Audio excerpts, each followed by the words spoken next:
Paramashivoham.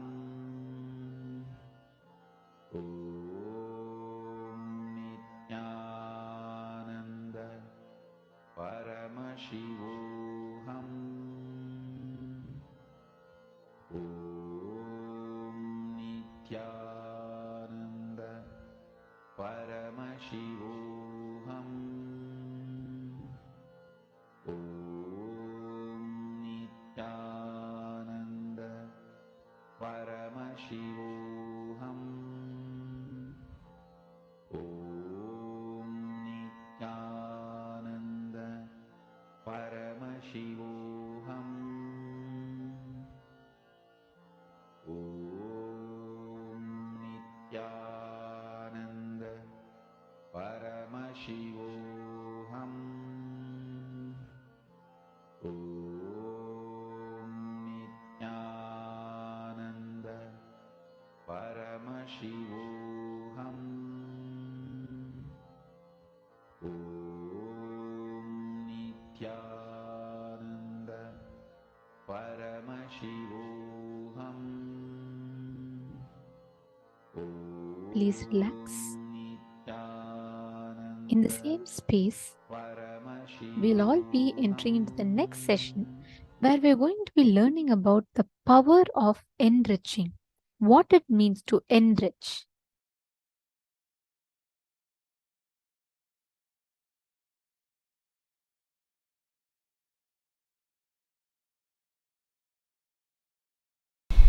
Today I will expand on how the enriching and causing is a spiritual practice. Understand?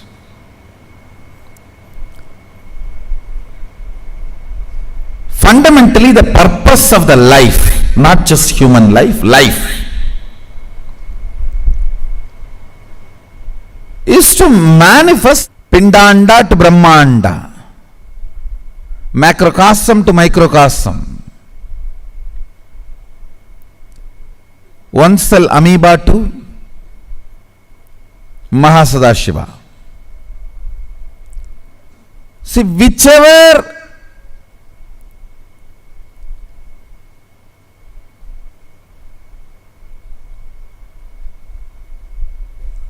part you are in this long journey, you may be just having physical growth, or having physical and psychological growth, or physical and psychological and conscious growth, or whatever level you may be there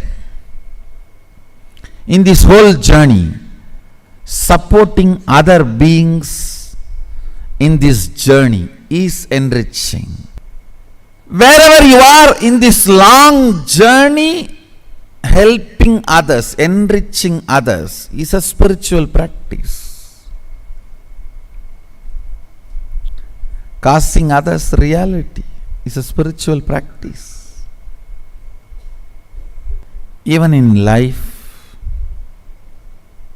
whether you want more energy in the body, health, more resources in your life, wealth, more beings to live together for your love, to share your love, give and receive, relationships. Fundamental principle is coming to conclusion to enrich and cause. Only if you decide to enrich and cause, energy will start oozing in your life. Energy starts oozing in you only when you decide to enrich.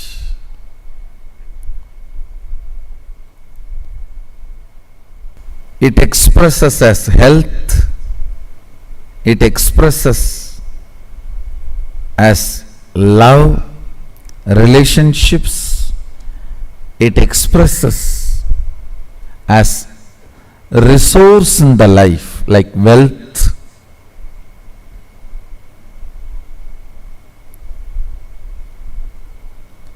What's the biggest wealth, Ability to relate with a large number of people with love is the best wealth you can have, which will never leave you.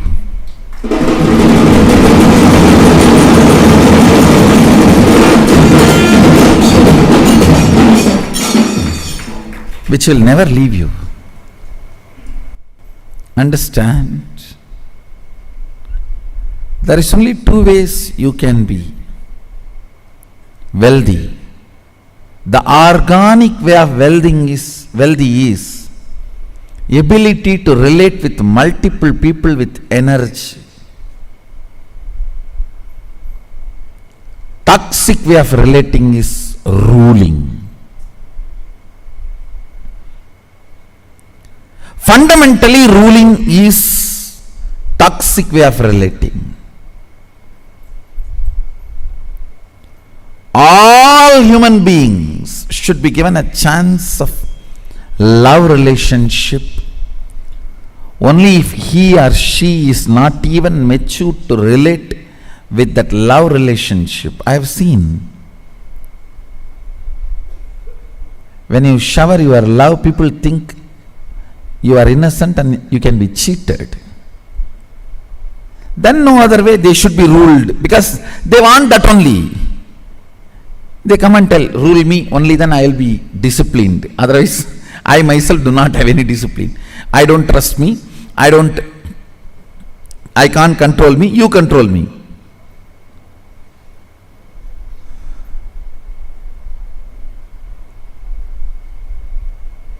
That's a toxic way of relationship. No.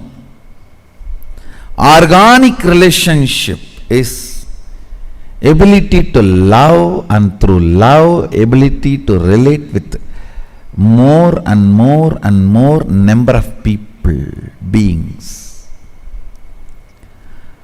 Organic wealth is your ability to enrich and inspire, get involved in people's life. I tell you, even if you don't have this capacity, love to relate with people, learn it. That will be the best training you can have in the life. Whatever you want to become, this is the fundamental training.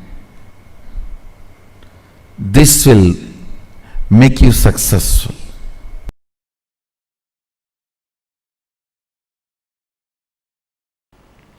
Deciding for life consciously in every step makes you free from all the karma. What is karma? Karma is nothing but your decisions against life sitting in you and harassing you, putting you in incompletion. Your decisions against life which sits in you and puts you in incompletion is karma. Is karma. Your decision for life liberates you from all karmas, all fears, all negativity. Evam tvayinanyate tosti na karma lipyate nare. There is no other way by which a man can free himself from the bondage created by the deeds. Listen.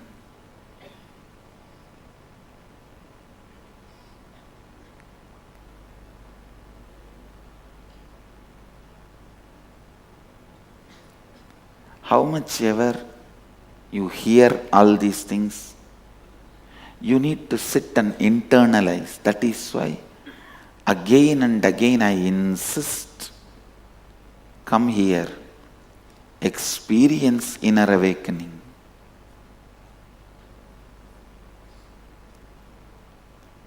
Experience completion. you will see this whole truth.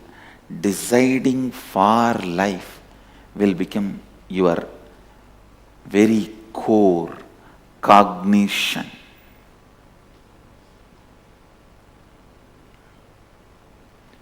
Kuruvanneveha karmani jijivishechadagum samaha evam tvayinanyatetosti na karma lipyate nare. Understand? There is no other way by which a man can free himself from the bondage created by the deeds. This is the only way you can free yourself from all your past karma. Now decide for life, work for life, I tell you. People ask me, Swamiji, in the past I have done a lot of violence. I have eaten all the animals. I have killed so many animals. I have harassed so many people. How can I get rid of the karma? The only way, Upanishad says, decide for life. Enriching is the greatest decision for life you will take. When you enrich somebody with wealth, your karma, your decision against wealth, your karma related wealth will go away. You will be free. When you enrich somebody with food, your karma, your decision against food, that will go away. You will be free from it. When you enrich somebody with a spiritual knowledge and enlightenment, all your past karma, decisions against life, bondage created by all the past deeds, all the karma will go away. You will be free from all the karmas. You will become a Jivan Mukta. You will live Advaita. Every problem you face is your decision taken in the past. Every obstacle you face in your life is your decision you took in the past, knowingly or unknowingly.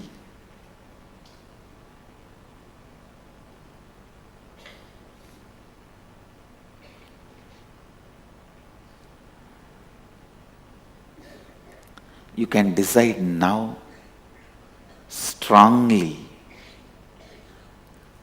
for life. You will see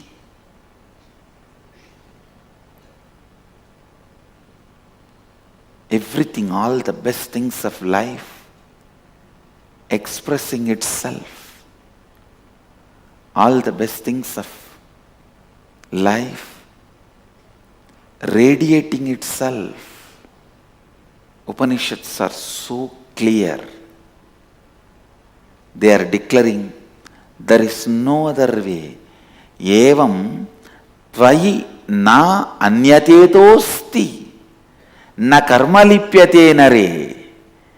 If you want to be liberated from the karmas, there is no other way. There is no other way to be liberated from the karmas.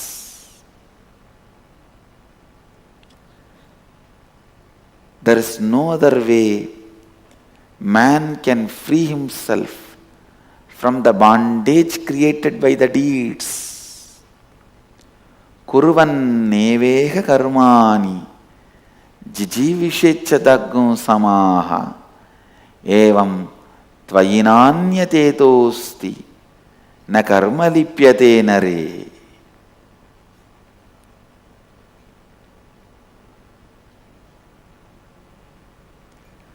There is no other way by which a man can free himself from the bondage created by the deeds.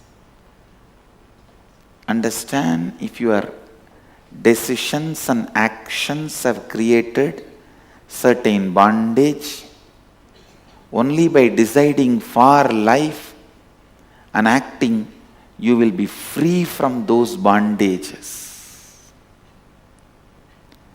One more thing you need to know, even a laziness is an action by you out of your decision against life. So when you decide for life, the laziness, tiredness, boredom, hatred, anger, everything will melt down. Everything will be cleared. So, decide, listen, decide for life. Decide for life.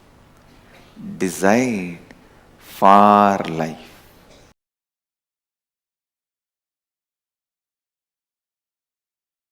Life is rhythmic continuum. If you avoid this boss in this life, it's not that you are going to be liberated. You will project the same boss in your life continuously till you come to completion with the pattern why you are projecting the same type of people in your life. Karma sabalyam is janma sabalyam. Not changing place, person, situation. No. Karma sabalyam is janma sabalyam. Means completion of the karma is completion of janma. But always what we think, somehow if I escape from this boss, I am saved. If I escape from this person, I am saved. If I escape from this situation, I am saved. Sometimes we say, okay, I need to escape from karma, but let me first escape from the situation, then I will plan. Listen, if you decide to change the karma and want to escape from the immediate problem, God will support you completely. Any man who decides for completion, the whole cosmos supports him. Cosmos is not interested in taking revenge on you. It is interested in rejuvenating you.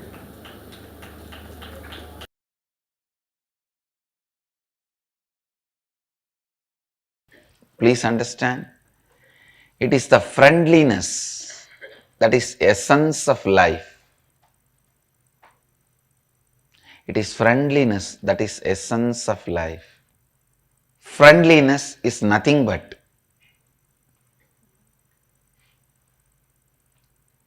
positive self-fulfilling prediction about the other person. Listen, I am defining. Whenever you have a self-fulfilling negative prediction about the other person, you are waiting to break it. When you are waiting to break it, all your attitude, everything will be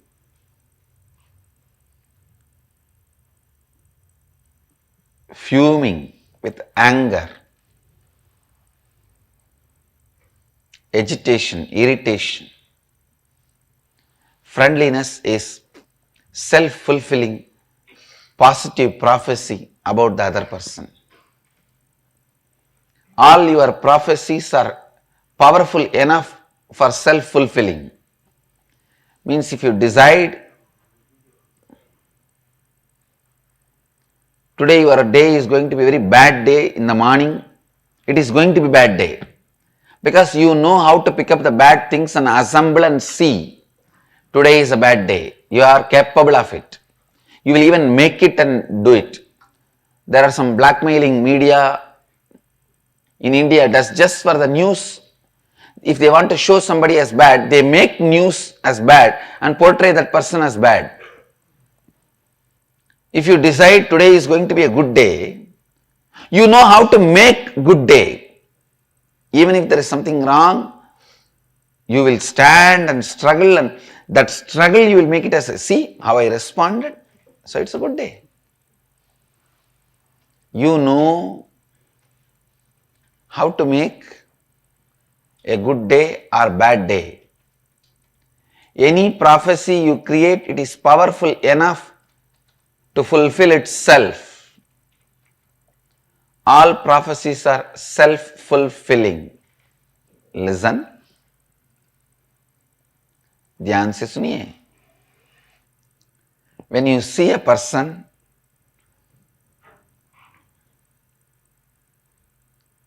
if you have self-fulfilling positive prophecy about him, this person is going to be part of my life for quite a long time. Only then the attitude you radiate towards that person is friendliness.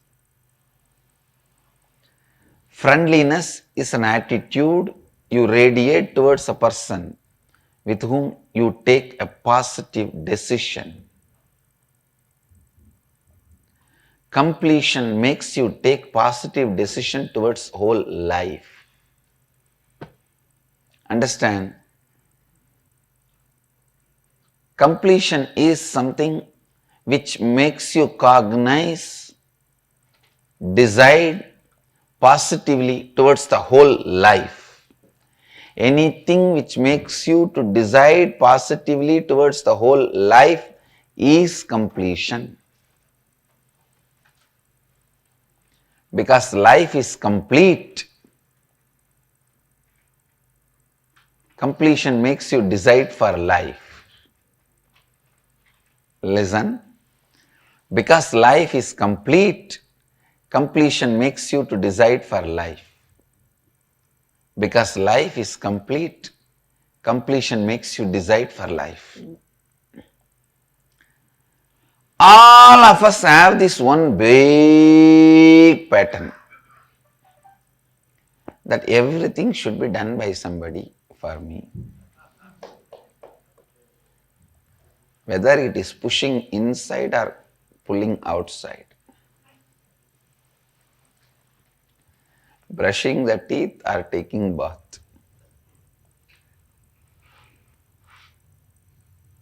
Including our transformation, enlightenment. If somebody does it and just ready-made inserts into us, like a ready-made complete software, tatak.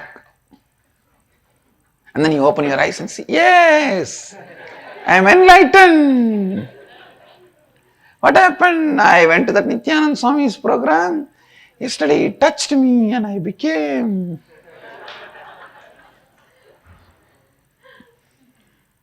Everyone expects that everything should be done by others for us. But who is that others? Nobody knows. Please understand, when others do it, they will do it as per their specifications. Which is enlightenment for me may not be enlightenment for you. So I can only give you the tools. The final painting has to be done by you. Understand? I can give you the tools and knowledge. But the final painting has to be done by you. Otherwise, my portrait cannot be your portrait.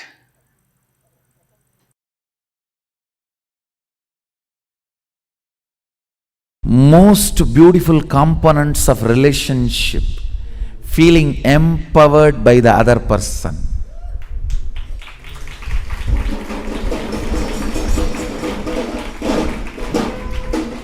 When somebody trusts you and you trust the other person trusts you, when the trust becomes a complete circle, not only you trusting me, I trust you trust me, and you trust I trust you, we both know our trust on each other, and our trust on each other, trust is so sweet. That is what I call feeling empowered by the other. Listen, whenever two persons empower each other, they are not 1 + 1 2, they are 1 and 1 11.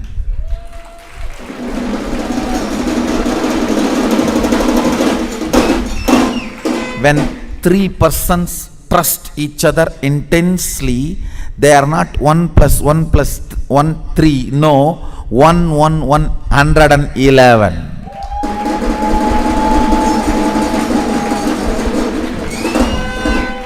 You do not know the power of feeling empowered by somebody's trust. The trust, power of feeling empowered makes every single smile intimate.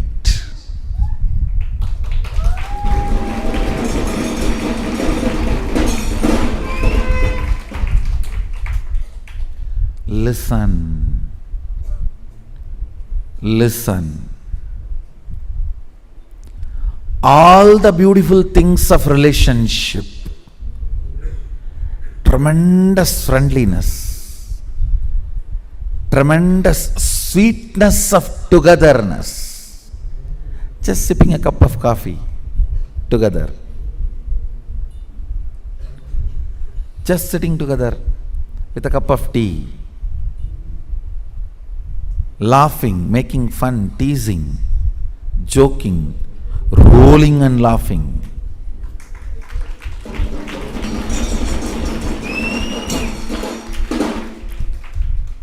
Most beautiful components of relationships gets brutally murdered when the sex intervenes like a wolf inside the sweet home. Understand? I am not talking something moralistic. No. When there is a demand or deprived feeling, I am not against sex or for sex. I am not interested in commenting on it. I am only commenting on feeling deprived or feeling demanded. When that enters, it kills all the beautiful components of relationship. Understand? Some of the most ignorant vratas, ajnana vrata, is wealth is money, sex is relationship. These are all the worst ajnana vratas with which means ignorance burning life. When there is no deprived feeling or demand, you experience best powerfulness of relationship. Understand? The purpose of relationship is both feeling powerfulness, empowered. 1 plus 1 becoming 11 is relationship.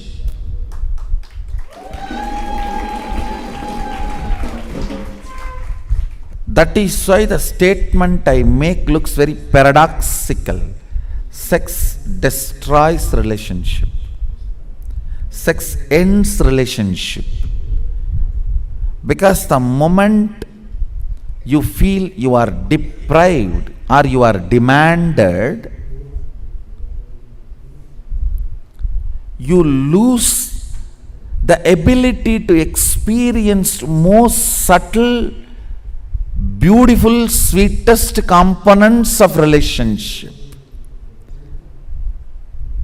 The power of trust. You know, I trust you,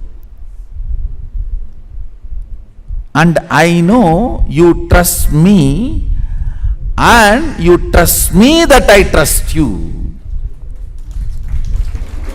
This full circle of trust, I tell you, even if you find one being with whom you have full circle of trust, so much of feeling empowered happens.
beautifully revealed how exactly we, all of us, have the misunderstanding about enriching. See, enriching is the first principle in life where any relationship in life, whether it's a business client relationship, whether it's a business relationship, or it's a husband and wife, mother and son, or a guru and disciple, or just a passerby on the road, enriching, as long as enriching is the driving factor of your relationship, you will experience so much of completion and fulfillment in each aspects of those relationships.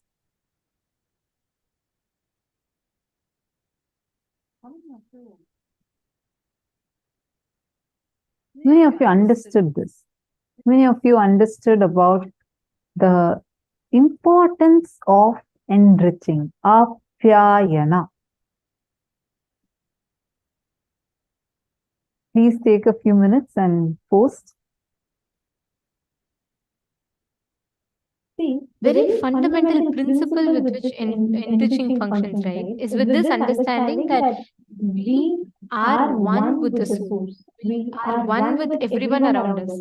Because we are connected to everyone, we are very tightly internet. Because everyone is an extension of us, you declaring enriching with that context, that is a right context, that is the real enriching. Yeah, actually, someone had posted, Madonna had posted, 1 + 1 = 11 is my favorite part.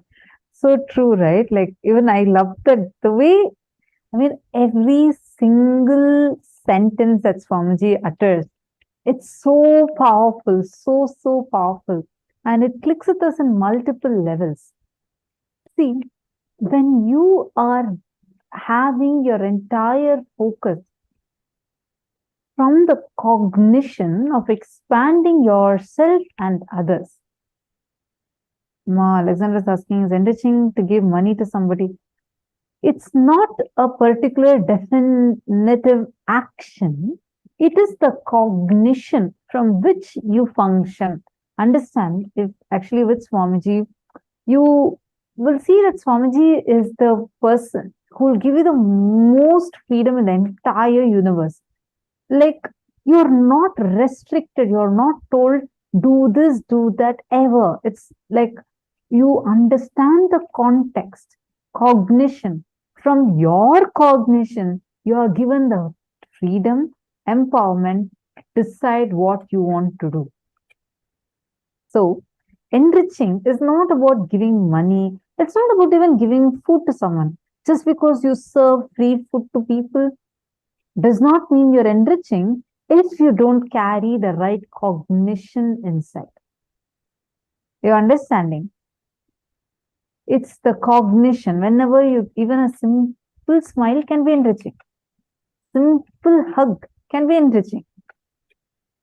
Just your decision to just tell someone, that don't worry, Swamiji is there with you. It can be enriching, very powerful enriching.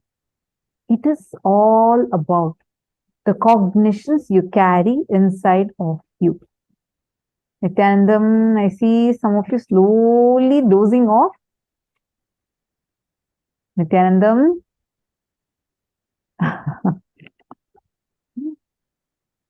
Please get back. This is an important session for today's initiation.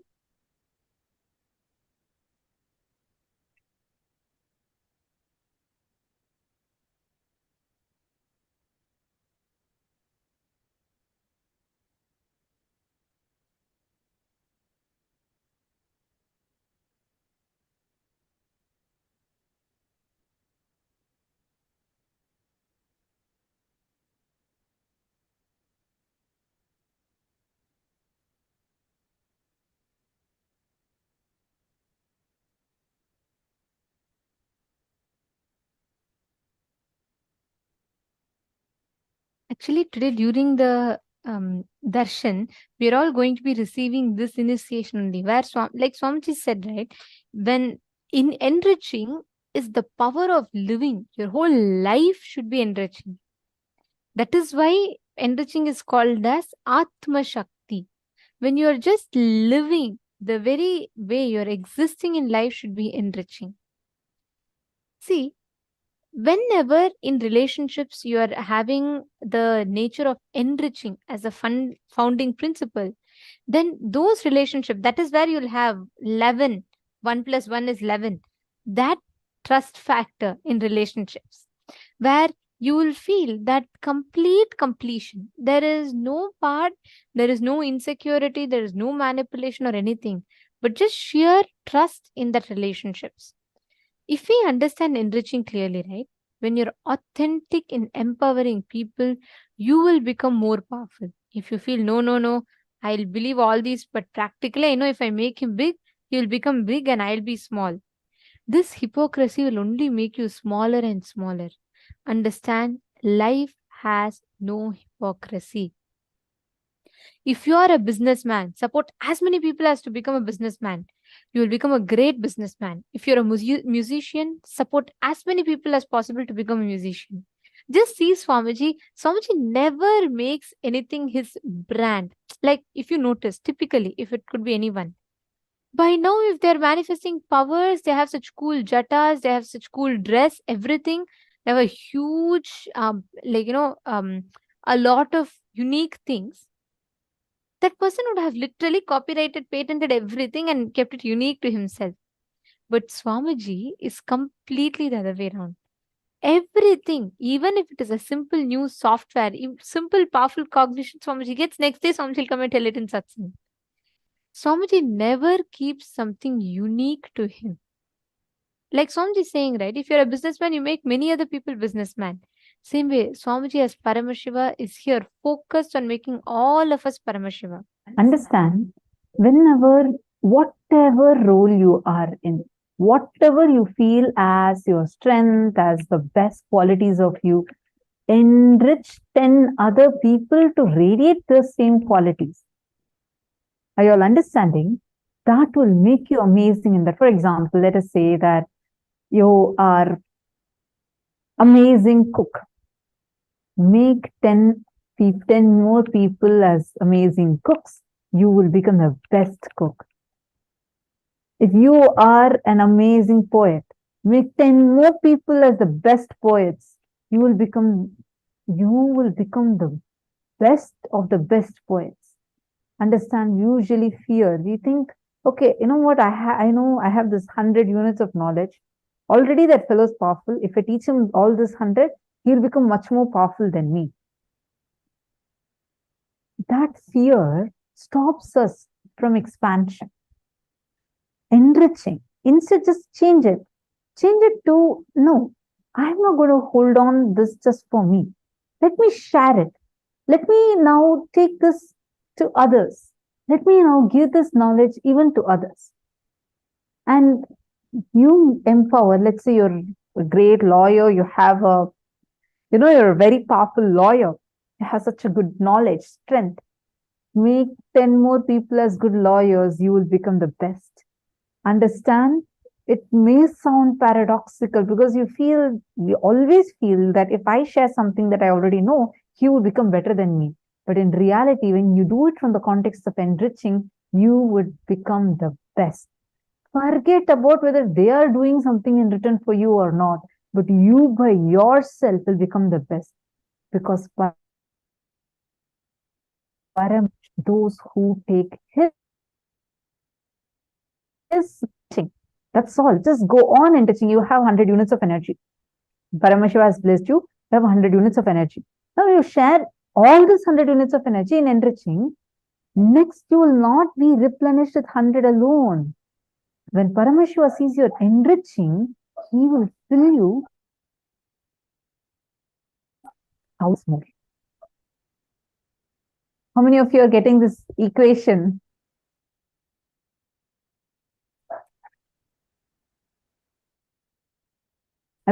Who do enriching? Same way, if you're sitting and attending the program, this is a free program, okay, and it's easy for you to attend. Lot of good, easy things are there, but many people still feel that no. I'm going to first attend, then let me see about inviting people. You keep postponing, then only that much you will, even though there is so much of cognitions told to you in the class, you only receive this much. But same thing, try as you're attending. Enrich 10 of your friends. Invite them, convince them, give them the spiritual understanding. You will see, you will be showered. Suddenly you will start talking the cognitions which you didn't even listen to in the class. Because Swamiji will be manifesting through you.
Nithyanandam, now are you able to hear me better now?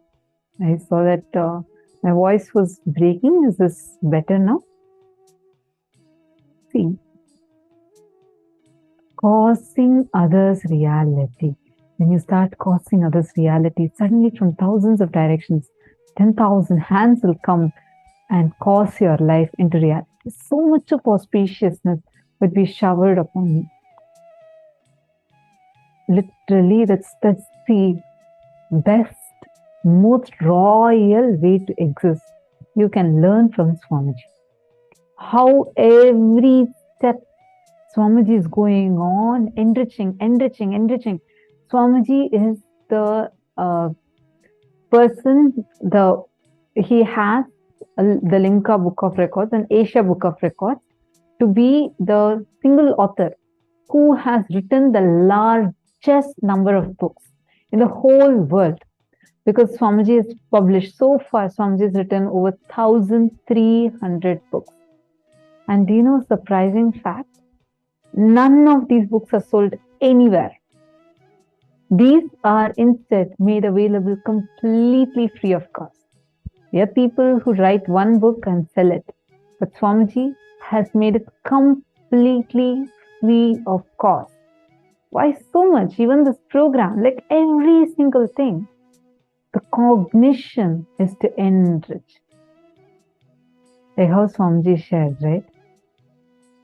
First thing, you are not a number for me. There is no vested interest. There is nothing which needs to come from outside to complete me. When I do not look at you as a utility, when you are not a number for me, you are a being for me. I attend to you as a being. Because I attend to you as a being, everyone feels their core is enriched.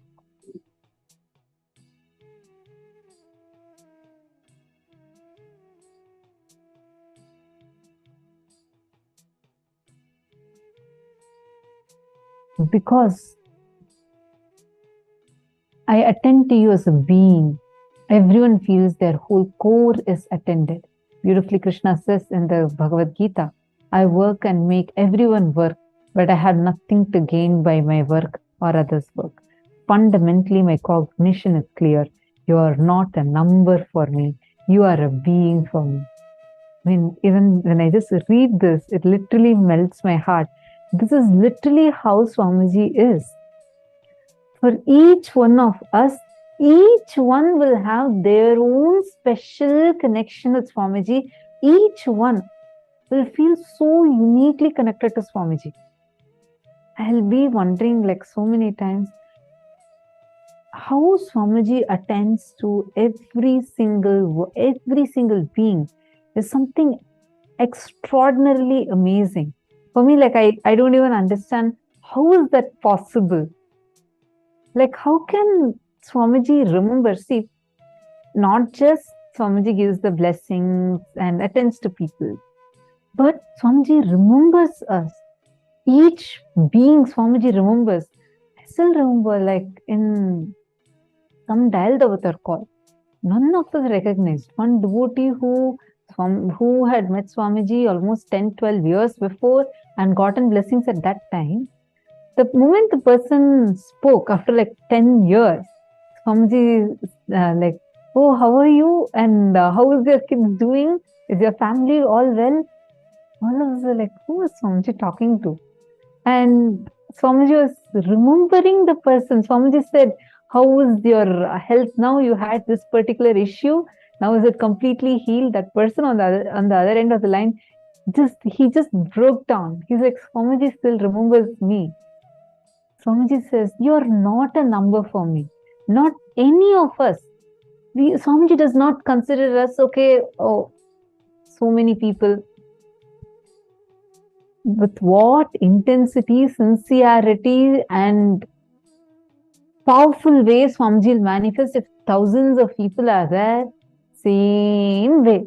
Swamiji will sit doing everything the exact same way, even if just one person is there. Because for Swamiji, we are a being. You are not a number for him. You are a being for him, which is why he attends to you as a being. Your core feels attended. Enriching, literally living this life is enriching.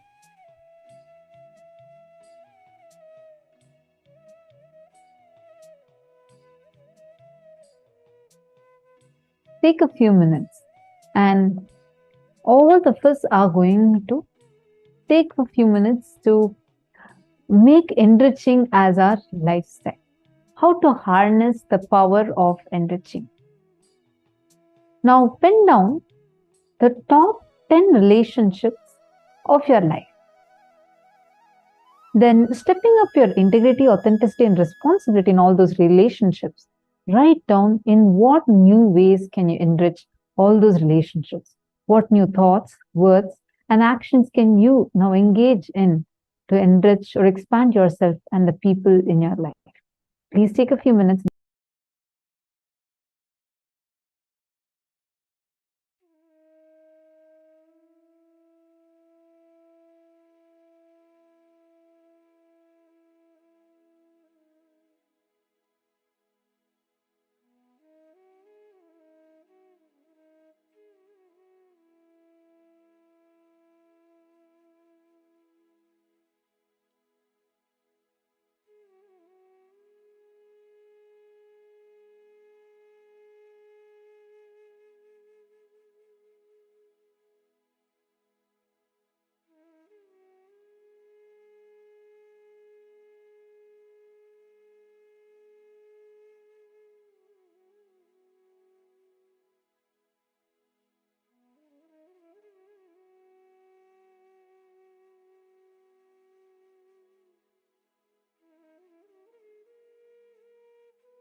Yes, I hope all of you have finished writing. If any of you have any questions, please feel free to post your questions. We can take your questions now. Any of you have any questions related to this?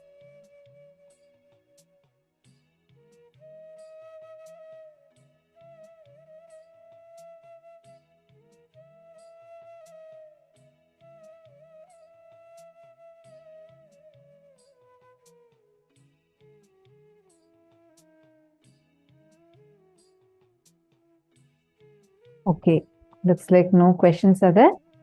So shall we all move on to the power manifestation? All of you have written down? Were all of you able to write this down?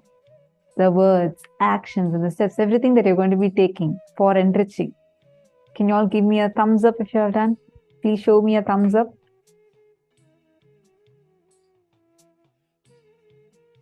Okay, thank you.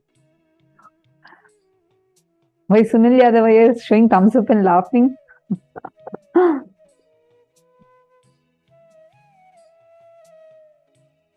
Okay, wonderful. So no questions. That's great. So now we learned about this enriching, right? Today we are going to get a book on the power of living enriching. It's a beautiful book, and this is going to be given as a gift for all of you. Do read it whenever you have time. Swamiji will explain to you the nuances. See, it's not just one, okay, I'm going and talking alone, but there's a lot more that happens inside us. Whenever you want to become the best in any field, the enriching should be the way how you start it. And many times we have our own struggles, cognitions, self-doubt, self-hatred, which stops us from enriching. Today, decide to break free from all of that and say, I am making a clear decision. I am going to enrich. Now, why don't we all do this right away? Take a few minutes and each of you connect with another person, and you're going to do remote vision for them.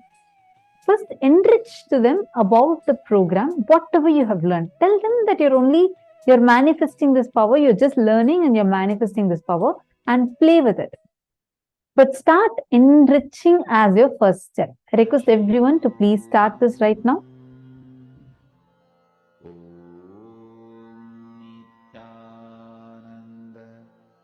Paramashivoham. Om Nithyananda Paramashivoham. Om Nithyananda Paramashivoham. Om Nithyananda Paramashivoham. Om Nithyananda Paramashivoham. Om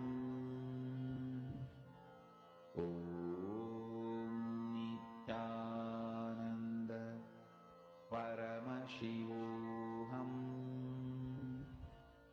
Om Nithyananda Paramashivoham. Om Nithyananda Paramashivoham. Om Nithyananda Paramashivoham. Om Nithyananda